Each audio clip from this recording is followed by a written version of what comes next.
During varicocele बहुत सारे patient बहुत अलग अलग चीज़ें बनाते हैं। कुछ सिकाई करते हैं गर्म की, कोई ठंडी की सिकाई करता है, कोई मास्टरबेट करना पसंद करता है, कोई कहता है कि अगर मैं मास्टरबेट करूँगा तो मेरा वेरिकोसील बढ़ जाएगा। किसी के अंदर ये होता है कि मैं ज़्यादा मिर्च मसाला वाला खा लूँगा तो मेरे को दर्द बढ़ जाएगा। कुछ के अलग अलग चीज़ें होती हैं। तो ये आज जो मैं आपके सामने रख रहा हूँ वो बेसिकली वेरिकोसील के वही चीज़ें हैं जो आप करो और जो आप नहीं करो, मतलब कि जो आप कर सकते हो वेरिकोसील में और जो आप नहीं कर सकते हो। तो सबसे पहले लिस्ट में आपके सामने एक पूरा का पूरा शीट आपकी स्क्रीन पे दिख रही होगी जो डूज की होगी और डोंट्स की होगी। डूज और डोंट्स की आपने शीट देखी होगी और इसमें खुद ही चेक किया होगा, ठीक है। क्योंकि मैं ये शीट इसलिए आपके सामने अभी भी जो दिख रही है वो इसलिए दिखा रहा हूँ क्योंकि आप इसका स्क्रीनशॉट ले सको, अपने पास रख सको, और कभी कुछ ऐसा लगे कि हाँ भाई ये सही है या गलत है तो इस शीट को आप देख सको। तो सबसे पहली चीज़ जो हमें इस वेरिकोसील में करना चाहिए, तो सबसे पहला जो काम है इसमें कि हमें हमेशा क्या करना चाहिए, सपोर्टर पहन के रखना चाहिए। तो सपोर्टर इट्स मैंडेटरी, तो उस डूज में मैंडेटरी चीज़ जो है वो है सपोर्टर। अब इसी के साथ स्कूटर, बाइक या फिर साइकिल अवॉइड करनी है। क्या? स्कूटर, बाइक, साइकिल हमें अवॉइड करनी है। और इसी के साथ अगर आप मिर्च मसाला ज़्यादा खाते हैं तो एग्जैक्टली दर्द बढ़ता है, तो हमें मिर्च मसालों वाला खाना अवॉइड करना है। इसी के साथ पेशेंट को बहुत सारी कॉन्स्टिपेशन मिलती है, तो कॉन्स्टिपेटेड रहते हो तो उसके लिए इलाज लो या फिर अपनी डाइट को बदलो। डाइट हमेशा फाइबर इंटेक से होनी चाहिए, फाइबरस होनी चाहिए, जिससे आपका स्टूल ढंग से पास ऑन हो जाए और आपको कॉन्स्टिपेशन ना मिले। तो खाना आपका ज़्यादा से ज़्यादा फाइबर इंटेक वाला होगा। इसी के साथ अगर आप कोई भी ऐसी चीज़ सोचते हो कि इसमें मास्टरबेशन गलत है या सही है, तो मैं आपको जेन्युइनली बोलूं कि वेरिकोसील में अगर आप लिमिटेशंस के साथ मास्टरबेशन करते हैं तो कोई भी उसका साइड इफेक्ट नहीं मिलता। मतलब कि अगर आप वीक में 1 या 2 बारी मास्टरबेट कर लेते हो तो उससे आपको कोई दिक्कत नहीं मिलेगी। अगर आप बहुत ज़्यादा मास्टरबेट करते हो तो उसका इम्पैक्ट आपको मिल सकता है। वो क्या आपको वेरिकोसील हो या नहीं, नॉर्मल में भी मिल सकता है। इसीलिए मास्टरबेशन कोई रिस्ट्रिक्शंस नहीं है। इसी के बाद अगर मैं बात करी जाए तो वेरिकोसील में सेक्स करने से भी कोई मनाही नहीं है। इंटरकोर्स आप कर सकते हो, कोई भी दिक्कत नहीं है। बस उसका भी इंटरवल आप वीक में 3 बारी से ज़्यादा मत रखो, जिससे आपको कोई भी दिक्कत नहीं होगी। तो वेरिकोसील में आप क्या कर सकते हो, इंटरकोर्सेस कर सकते हो।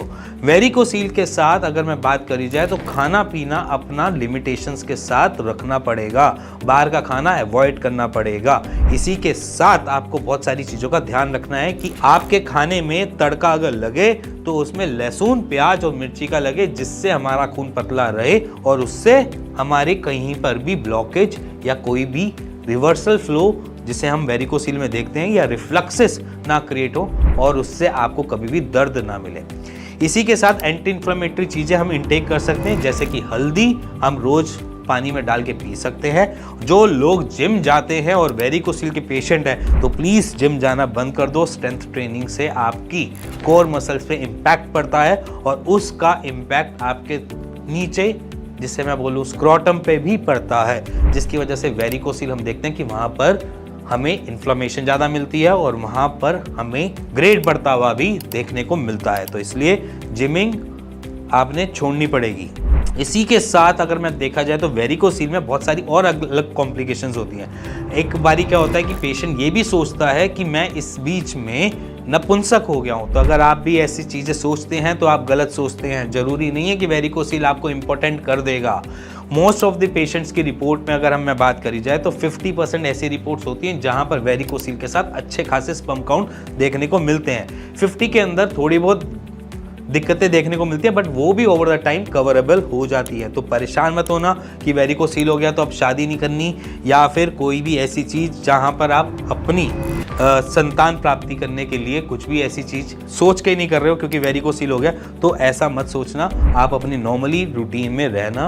वेरिकोसील एक ट्रबल है जो आएगी जिसको आप लाइफस्टाइल से मैनेज कर लोगे और चीज़ों को सॉर्टेड कर लोगे। इसी के साथ सबसे मेन जरूरी काम जो होता है वो होता है व्यायाम, जिसे हम एक्सरसाइज बोल देते हैं। इसमें 2 एक्सरसाइज में बहुत मैंडेटरी बोलता हूँ कि लेग्स को ऊपर करके लाया डाउन होने की और दूसरी बटरफ्लाई के लिए, क्योंकि यही 2 एक्सरसाइज ऐसी हैं जो आपके ब्लड के फ्लो को टूवर्ड्स टेस्टिकल्स पहुंचा सकती हैं और आपको अच्छे से न्यूट्रिशन देकर आपके वहाँ पर स्पर्म काउंट को बढ़ा सकती हैं और आपकी फर्टिलिटी इश्यूज को हैम्पर नहीं होने देगी। इसी के साथ अगर मैं और अलग बात करूं तो वेरिकोसील में घबराना नहीं है, डरना नहीं है, परेशान नहीं होना, बस सिंपल अपने शरीर की समझो, सुनो और धीरे धीरे उस पर एक्शन करो। तो आपके सामने शीट इसलिए रखी थी जिससे आप स्क्रीनशॉट ले सको और अपने एक्शंस को उस तरीके से बना सको। और नींद करनी जरूरी है, चाहे आपका कुछ भी हो।